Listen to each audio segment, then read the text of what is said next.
So may gabi, nagkakaon na naman ang mga pinalangga natong mga kajog.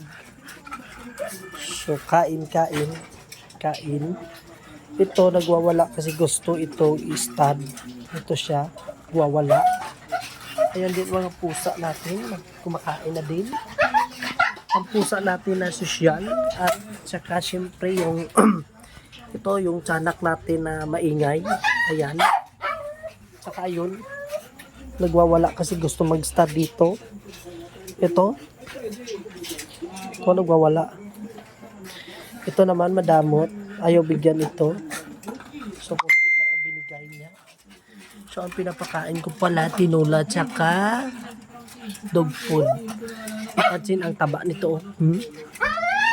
Ito naman maldita. Ito naman shedding ito. May kulungan ito pero ayaw niya doon. Mas gusto niya dito. So ayan na sila, kumakain. Yan. Tingnan mo yan. Ayan.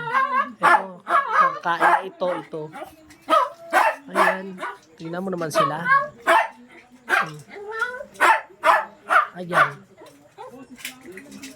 Ayan. Tingnan nyo din yung mga pusa namin na sosyal. Stainless ang kulungan. Ito nagwawala, gustong makawala kasi mag-stud. Yun lang, maraming salamat.